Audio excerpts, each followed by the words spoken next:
C'est il y a effectivement 2 ans que ChatGPT a été mis en face du public avec toutes les errances et aussi la surprise de l'adoption très très rapide du principe.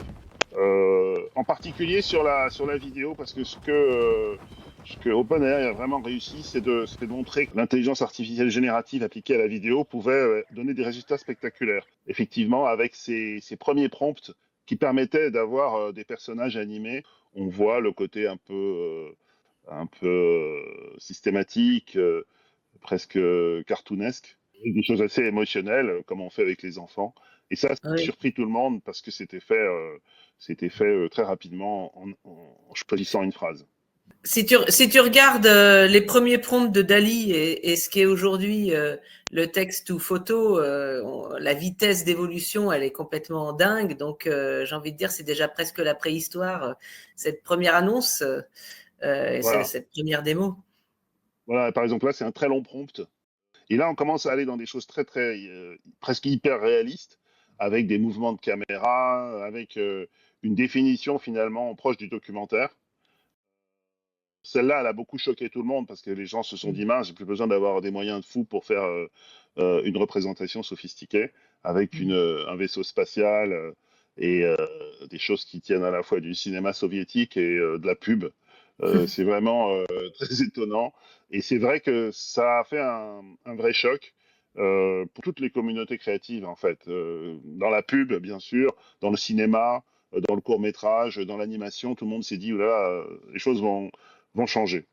Pour développer Sora, ce que OpenAI a fait, et c'est de créer des communautés d'artistes et de leur proposer le test pour qu'ils utilisent l'outil et en voir les inconvénients et les avantages. Et cette semaine, il y a eu un scandale, puisque une de ces communautés s'est révoltée contre le principe, en disant d'abord qu'elles n'étaient pas là pour travailler gratuitement pour OpenAI qui vaut 157 milliards, que deuxièmement, elles étaient obligées, elles n'avaient plus le final cut et que c'était insupportable parce qu'il fallait toujours demander l'autorisation à Sora. Et donc, il y a une de ces communautés qui travaille sur le logiciel qui l'a balancé dans le grand public en disant voilà, maintenant on va vous montrer ce qui se passe, utilisez Sora comme vous le voulez, et puis on devient libre. C'est à la fois de la piraterie, parce qu'effectivement, ils avaient signé des accords avec Sora et avec OpenAI pour que ça ne sorte pas. Et puis, il y a beaucoup de gens dans ce milieu qui étaient un peu parano qui disent que c'est un formidable coup de pub. Parce que effectivement, on avait un peu oublié que Sora était là. Depuis toutes les semaines, on entend des annonces de Runway, de plein de systèmes qui, s'inspirant de ce qu'a fait OpenAI, ont lancé des moteurs de texte ou vidéo. Et donc, on savait plus trop où était Sora. Et un an après, à peu près, c'est intéressant de voir ce qui s'est passé. Je sais pas, toi, tu utilises ou tu as déjà utilisé ces outils, Sandrine? Alors oui, mais alors j'arrive à des résultats qui ne sont pas du tout ceux-là. Donc je pense qu'il y a un gros travail d'être déjà un technicien et un créateur vidéo pour ce qui n'est pas mon métier, pour définir un prompt qui soit pertinent.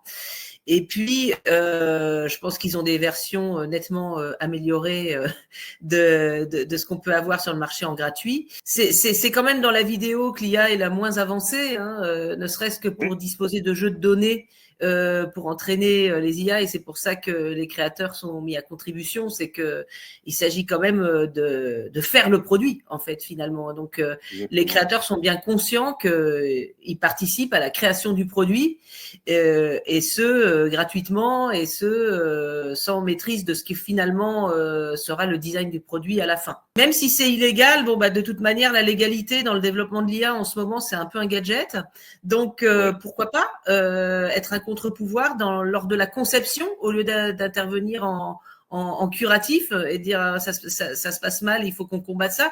Ben, là, c'est au moment de la conception et je trouve que ça introduit un contre-pouvoir, c'est intéressant. Oui, et en plus, ça nous a permis de nous rendre compte sur les images qu'on vient de voir, qui sont celles qui ont été donc qui ont fuité. Il y a vraiment une amélioration qui est visible. Ça aurait pu être filmé dans la semaine à Paris. Or, c'est un pur Mmh. prompt avec de la pluie en bas de la Tour Eiffel. et la profondeur de champ. Ça, c'est pratiquement une image qu'on aurait pu faire avec une GoPro. Voilà. Mhm. Donc on se rend compte qu'effectivement, il y a une question qui taraude tout le monde, c'est le réalisme. Et puis, il y a encore plein d'hallucinations. Et on est vraiment au cœur de la discussion qu'on a tous, à la fois parce que, comme tu disais, c'est un contre-pouvoir, et parce que si on veut que ça réussisse, il faut que les artistes, ou les créateurs, ou les donneurs d'ordre puissent prendre la main Mhm. sur ces LLM. Et donc, c'est vraiment intéressant. Alors, évidemment, OpenAI n'a pas du tout trouvé ça drôle. Ils ont carrément bloqué le signal au bout de 3 heures, ce qui a fait Mhm. réagir la presse et qui a augmenté encore plus le bruit et le buzz.